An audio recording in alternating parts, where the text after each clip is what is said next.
Salut à tous, j'espère que vous allez bien. On se retrouve aujourd'hui pour une nouvelle vidéo et aujourd'hui on va parler de notre budget 2024. Donc j'avais déjà commencé cette série là où on préparait donc ensemble la nouvelle année et là aujourd'hui je vais donc vous parler de cette fameuse provision de charge. Alors c'est vrai qu'il y en a beaucoup qui essayent de la mettre en pratique et puis il y a aussi des personnes qui ne savent pas trop comment la mettre en pratique justement et qui hésitent encore un petit peu. Donc ici je vais un petit peu vous rappeler ce que c'est et puis je vais vous montrer évidemment la mienne, donc ma provision de charge pour l'année 2024. Alors la provision de charge, qu'est-ce que c'est? C'est en fait tout simplement le fait de voir un petit peu au niveau de vos charges comment vous allez donc pouvoir vous en sortir. Alors qu'est-ce que je veux dire par là?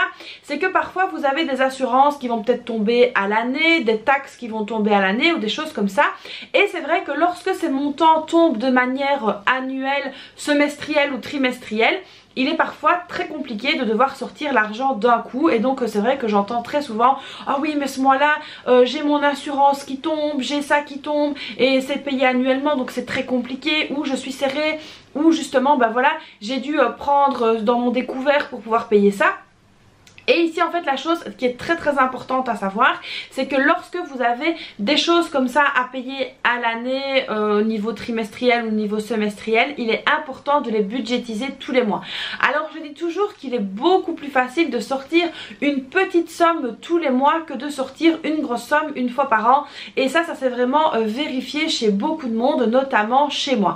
Alors avant je ne faisais pas cette provision de charge et c'est vrai que quand ça tombait c'était compliqué, il fallait payer et puis parfois on avait du retard, donc il y avait des intérêts de retard qui se cumulaient, et puis si on avait deux choses qui tombaient en même temps, là aussi on cumulait les intérêts de retard et là en fait c'est vraiment pas le bon plan. Donc ici je vous conseille vraiment d'aller concernant l'année 2023, d'aller un petit peu regarder dans vos extraits de compte, etc., dans vos factures. Donc moi je conseille toujours de garder les factures même quand elles sont payées, et moi personnellement lorsque je reçois une facture par mail, ce que je déteste, alors je sais qu'il y en a qui vont me dire oui mais l'écologie machin bazar, moi j'aime bien que tout soit en version papier, j'aime bien de garder mes versions papier, etc. Alors j'ai essayé de scanner mes factures, etc., mais ça me demandait une organisation de malade et c'est vrai que moi à ce niveau là, au niveau de mes finances en tout cas, je suis encore on va dire de la vieille école version papier, et c'est vrai que j'aime bien garder des traces de tout en version écrite. Alors chez moi tout est bien rangé, etc., donc je sais très facilement retrouver la majorité de mes papiers, et évidemment c'est pour ça que je vous dis que lorsque je reçois quelque chose par mail, tout simplement je l'imprime. Alors je sais que voilà ça peut paraître de faire des dépenses peut-être qui sont sur des postes sur lesquels je pourrais faire des économies, parce que ça peut paraître des dépenses excessives, mais c'est vrai que moi pour un confort et pour ma gestion personnelle j'ai vraiment besoin d'avoir ce papier. Alors c'est pour ça aussi que mon budget je le fais en version papier. Pourquoi? Alors on me dit aussi que je pourrais le faire en version numérique, que ça me coûterait moins cher d'imprimer, mais moi j'ai besoin d'avoir le papier, d'avoir tout à disposition. Alors ici honnêtement pour vous dire la vérité, j'ai toujours mon budget pour tous à portée de main, d'ailleurs il est juste là, donc ne le regardez pas bien parce qu'il est un petit peu cracra, enfin cracra dans le sens où je rajoute des feuilles, etc., donc ça je vous avais déjà expliqué, mais c'est vrai que voilà le budget pour tous, moi il est là, et dès qu'on a une interrogation, qu'on a quelque chose, qu'on se pose une question avec mon mari, directement, on l'appelle un peu notre bible, on va revoir dans notre bible, et c'est vrai que ça fait du bien d'avoir ce soutien en fait papier. Alors ici donc moi cette année-ci comme je vous l'ai dit, j'ai mis donc le budget pour tous dans un classeur. Donc pour les personnes qui l'ont en version numérique, voilà, vous pouvez l'imprimer, le mettre dans le classeur, c'est plus facile, et pour les personnes qui l'ont en version reliée, vous pouvez très bien enlever la reliure si vous voulez le mettre dans un classeur. Alors pour enlever la reliure c'est très facile, il suffit tout simplement d'aller enlever ici et d'enlever, donc je sais pas si vous allez bien voir, directement les petites dents et d'enlever les feuilles. Évidemment après il suffit tout simplement de recouper et de perforer si vous en avez envie. Donc moi l'année passée j'avais la version comme ça reliée, mais cette année-ci, vu en fait le nombre de papiers que je dois insérer dedans au fur et à mesure de l'année, c'est vrai que j'ai trouvé plus facile de prendre directement un classeur. Alors j'avais déjà il y a quelques années pris la tangente et pris un classeur, et donc du coup cette année je reprends un classeur, je trouve que c'est beaucoup plus facile. Mais bon voilà, ça c'est une parenthèse.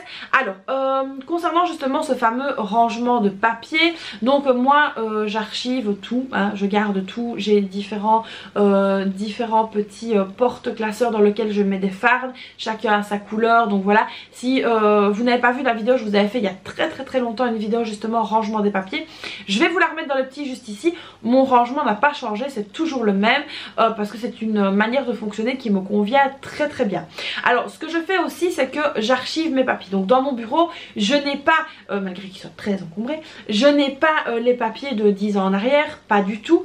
J'ai les papiers seulement de l'année courante. Donc ici on est en 2023, j'ai les papiers de 2023. En janvier, fin janvier, en général j'attends fin janvier voire début février, j'archive l'année 2023 pour pouvoir laisser la place pour 2024. Alors pourquoi est-ce que j'attends autant de temps? C'est parce qu'en fait si je clôture mes papiers au 31 décembre, vous pouvez être sûr et certain qu'en janvier on reçoit encore des trucs pour décembre et pour l'année avant. Donc du coup je préfère clôturer une fois que je suis sûre que je ne recevrai plus rien. Donc voilà, ça c'était pour la petite info au niveau des papiers. Tout ça pour vous dire qu'au niveau de la provision de charge, bah évidemment, il va falloir un petit peu retourner vos archives, retourner vos papiers, retourner votre boîte mail si vous recevez les choses par mail et voir un petit peu ce que vous avez en fait à payer de manière trimestrielle, annuelle ou semestrielle. Alors moi semestrielle j'en ai pas, c'est trimestriel ou annuel et donc voilà, je vais un petit peu vous montrer comment ça se passe. Alors il y a certaines personnes qui m'ont posé la question en me disant oui mais parce que moi j'ai quand même des assurances qui partent par mois et ça je sais que on peut faire des économies au niveau des assurances si on les paye à l'année et si on fait par domiciliation. Moi j'ai un gros problème avec ça, c'est à dire que moi je suis plus sécurisée entre guillemets de payer les choses par mois. Donc la majorité de mes assurances ça part par mois. Il y a vraiment que les taxes ici qui partent à l'année, enfin vous allez voir sur la feuille. Et au niveau de certaines assurances ça part pour 3 mois, mais en tout cas moi je préfère que ça parte par mois. Et la domiciliation c'est quelque chose que je n'aime pas parce qu'il y a des années de cela, alors quand je vous dis des années ça fait facilement 14-15 ans, j'ai eu un souci avec une facture de régularisation d'eau. Alors il faut savoir que donc avant moi j'avais donc une maison avec des appartements, des studios que je mettais donc en location. Et donc en fait pour cette maison dans les loyers était compris l'eau. Sauf que je me suis rendu compte que c'était pas du tout une bonne idée. Pourquoi? Parce qu'en fait mes locataires avaient tendance à exagérer au niveau de la consommation d'eau. Et donc une année en fait je me suis retrouvée à devoir repayer 4000 € d'eau. Et oui vous avez bien entendu, mais bon c'était pas une maison unifamiliale hein, on est d'accord, j'avais des locataires etc, c'était une très grosse maison. C'était donc un immeuble de rapport que j'ai vendu, mais ça je vous expliquerai si vous voulez un jour une vidéo sur mon ressenti d'avoir été propriétaire et pourquoi je ne le suis plus aujourd'hui, à part propriétaire de ma maison ici. Je peux vous faire une vidéo là-dessus, d'ailleurs ça me remettra ça repartira dans ma jeunesse. Et donc d'ailleurs dites-moi voilà, dans les commentaires si vous voulez avoir mon avis en fait sur les revenus locatifs etc. Alors désolé, vous risquez peut-être d'entendre mon téléphone, mais j'attends un coup de fil hyper important et je ne peux pas le mettre en silencieux aujourd'hui. C'était pour la petite info parce que là ça vient de sonner, mais je sais que c'est pas ça. Donc voilà. Alors donc ces fameux 4000 € en fait, comme je payais mon eau par domiciliation, et ben ils ont été tout simplement retirés de mon compte bancaire. Et oui, la domiciliation a fonctionné pour la régularisation. Alors en plus de ça, je n'avais pas reçu la facture. Et c'est vrai de vrai, j'avais pas reçu la facture. Je l'ai reçue après que l'argent ait été débité de mon compte. Ne cherchons pas à comprendre. Mais bon après c'était pas un quartier non plus super top. Mais donc du coup bah voilà, ça a été retiré de mon compte. Et je peux vous assurer que quand vous vous levez le matin, que vous regardez le solde de votre compte et que là vous voyez moins 4000, plus ou moins c'était 3000 et chic, et ben je peux dire que vous rigolez pas. Alors non seulement cet argent j'ai pas pu le récupérer, j'ai téléphoné etc. Allô, j'ai demandé est-ce que vous pouvez me rembourser et que je vous repaye par mois. Ils n'ont jamais voulu. Donc en fait je me suis retrouvée vraiment dans les ennuis à cause de cette facture. Et donc de ce jour là j'ai eu une vraie hantise au niveau des domiciliations bancaires. Et ça c'est vrai que c'est une catastrophe chez moi. Voilà, j'ai peur de domiciliation. Et donc du coup j'essaye vraiment que tout soit payé par mensualité. Je préfère, mais voilà il y a des choses où ce n'est vraiment pas possible. Donc là on va tout de suite se pencher, parce qu'on blablate beaucoup hein, mais on va tout de suite se pencher en fait sur le bureau. Et je vais donc vous montrer ma provision de charge pour l'année 2024. Et puis j'espère que ça vous donnera donc des idées. D'ailleurs si vous n'êtes pas encore abonné à ma chaîne, c'est le moment de le faire. abonnez-vous, c'est gratuit, ça coûte rien, un petit like ça coûte rien, un petit commentaire ça coûte rien, donc n'hésitez pas à me mettre ça dans les commentaires, un cœur, une fleur, ce que vous voulez. Et donc là on va se pencher sur le bureau pour la provision de charge. Donc voilà ici moi ma provision de charge. Alors pour les personnes qui me le demanderaient, la feuille elle vient donc du budget pour tous et non il n'est pas possible de l'avoir toute seule. La page fait donc partie d'un support et donc ici c'est vraiment le support que j'ai donc créé etc. Et donc ici c'est vraiment une page qui vient de là. Alors donc pour cette fameuse provision de charge, alors moi ici j'ai noté la taxe poubelle, donc c'est la taxe des immondices hein. Alors de là il y a une taxe aussi je pense pour les égouts, enfin bref.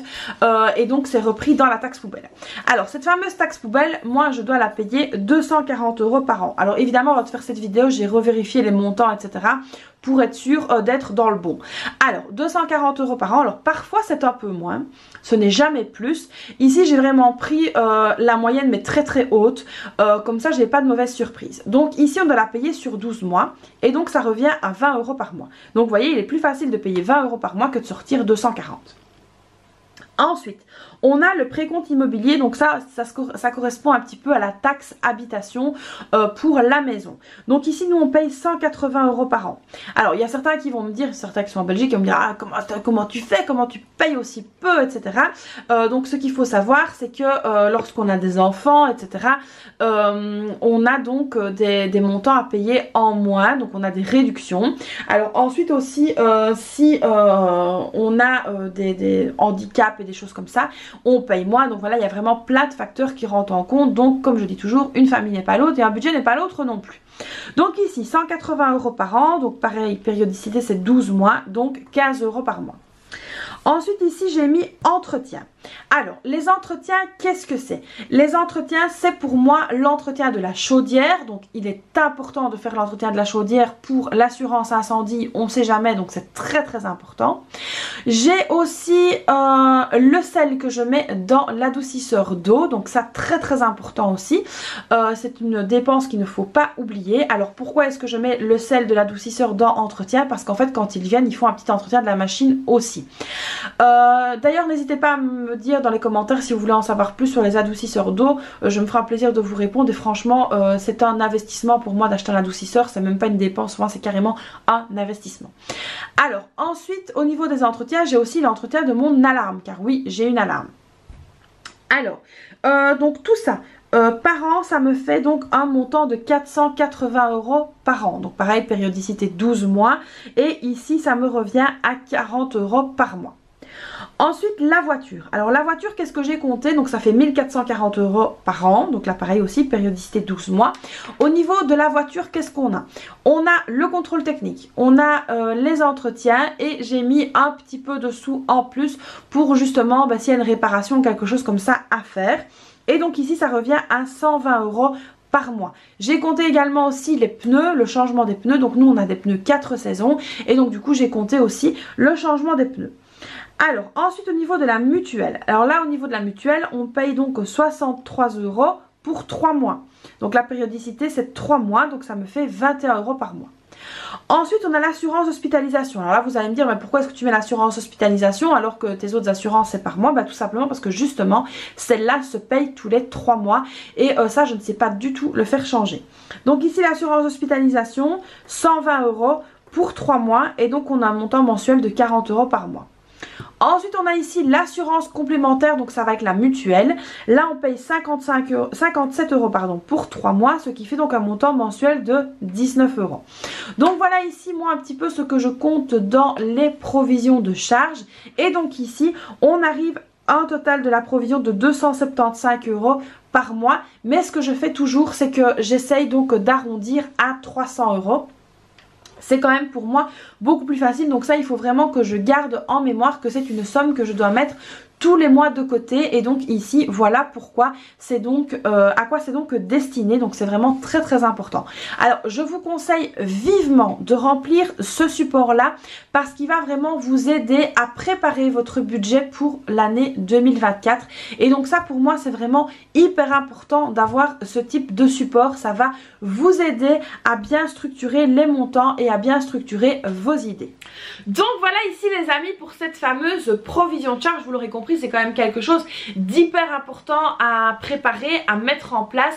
Et comme ça va donc vous aider à structurer vos idées et puis au moins vous aurez un petit peu conscience des montants que vous allez donc payer durant l'année 2023 et donc pour moi c'est vraiment très important. Donc ça c'est vraiment pour moi le support type qui va vous aider au maximum. Alors évidemment si vous n'avez pas le budget pour tous, vous pouvez toujours le commander, il est sur la boutique, mais vous pouvez aussi le faire sur un papier blanc tout simplement. Maintenant faites attention de bien les mettre dans une farde, dans un classeur ou quelque chose comme ça pour bien les garder à vue, comme ça vous savez aussi quand c'est payé et quand ça ne l'est pas. Donc ça c'est vraiment quand même hyper important donc de garder tout ça à disposition. Donc vous devez pouvoir, pour moi, pour tous vos documents budget, les avoir vraiment sous la main. Donc moi ici ils sont confinés dans le bureau et c'est vrai que dès qu'on a besoin d'une info ou d'un truc, on sait que c'est directement dans le bureau et ça c'est vraiment hyper important.